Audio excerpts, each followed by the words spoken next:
When the moment finally arrived, Ole unleashed his flames like a superhero, while the armored convoy came barreling into the camp like bank robbers, and Ed just collapsed to the ground, heart racing like a roller coaster.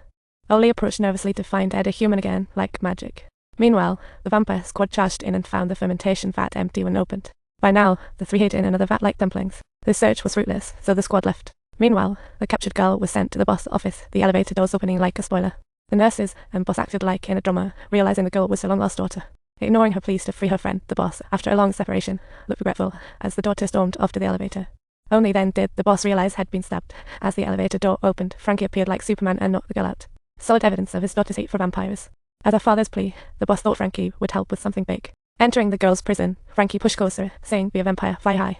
The girl realized what was happening and desperately shoved her toward the door, but ultimately couldn't resist the vampire's strength, as Frankie's teeth sank into her neck like a vacuum. Later, the boss entered the prison, stunned to see his daughter, covered in blood and injuries, leaning against the wall like a butchered pig. Turning, she saw she was losing life's blood. Frankie thought forcing her daughter to become a vampire would gain her love. Little did he know, his daughter rebelled, turning into a bloodthirsty monster, making the boss go quiet until gods took her away. She finally realized her mistake, as blood prices soared with dwindling human stock. In this situation, vampires couldn't afford human blood, with bloodthirsty monsters surging a vampire economic crisis. The vampire government declared emergency, bustling streets now quiet like Monday mornings. The vampire squad gathered to capture bloodthirsty underground monsters, like a giant treasure hunt. Thousands of bloodthirsty vampire monsters faced punishment, like a human trial of intruders. They struggled, as if kicked out of a nightclub.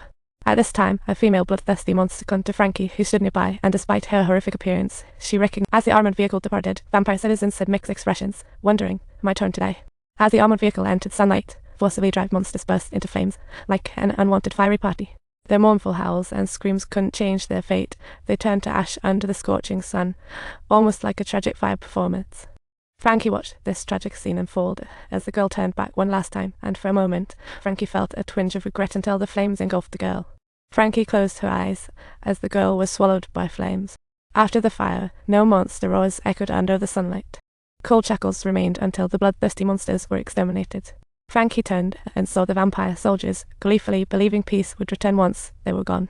That evening, Chris came home to find Ed and others waiting. Seeing Ed as a human, Chris couldn't believe his eyes. As a blood expert too, Chris couldn't believe it.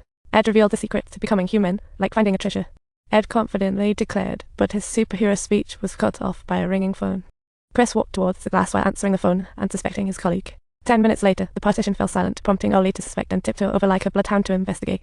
Surprisingly, a tranquilizer dart flew from the doorway's darkness. Ed and others rushed in, but too late, witnessing soldiers taking unconscious Ole. They then faced a tense standoff in the cramped room. Seizing the chance, King Cat led Ed to the underground passage. However, spotted by a soldier after escaping, they were taken to his former car hideout. But when they opened the window, a bloodthirsty monster suddenly appeared, roaring towards them, an arrow piercing its chest instantly. It was Frankie who followed them. Facing Frankie and others, no one lowered their weapons, leading to a standoff. Frankie couldn't believe her eyes when her brother transformed back. Ed soothingly said, "I found the permanent cure for vampires. It's like inventing the hamburger." At that moment, Frankie, deprived of blood for too long, resembled a starving child for days. In a bloodless world, disappointment etched on his face. Under Ed's persuasion, Frankie finally set down her weapon. But just when they let their guard down, King Cat quietly moved to grab a weapon. Frankie sensed danger and fixed a gaze on his neck. Chaos erupted between the bodies. King Cat's blood flowed like a spring, causing him to fall in pain. Ed, disappointed, reached for his gun but saw something shocking, lowering it slowly. Then, Ed bravely ventured alone to the company, where the guards escorted him to the boss office. At that moment, due to his excessive greed, the boss appeared extremely weak, and Ed was filled with... Ed pleaded with the boss to turn him back into a vampire, stating, "I don't want to endure the fear of being human anymore." Like a gambler trying to exit the state, the boss was surprised, not expecting Ed's betrayal. He dismissed his subordinates and told Ed. During his absence, there had been a problem with the blood supply, and it seemed every vampire citizen was starving. However, it's all in the past. Chris has developed the human blood substitute mass-produced by the government, no vampire antidote needed. Upon hearing this, Ed felt as though a block of ice had been thrown into his heart, with an unbearable pain spreading through him.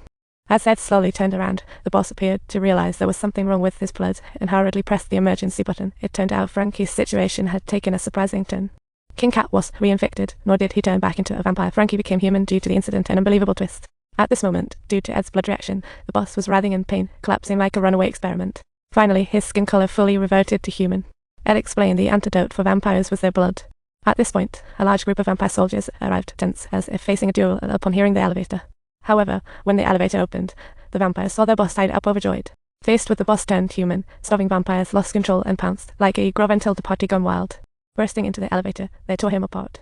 Ed pondered, what era is this? I wish I'd logged onto YouTube sooner.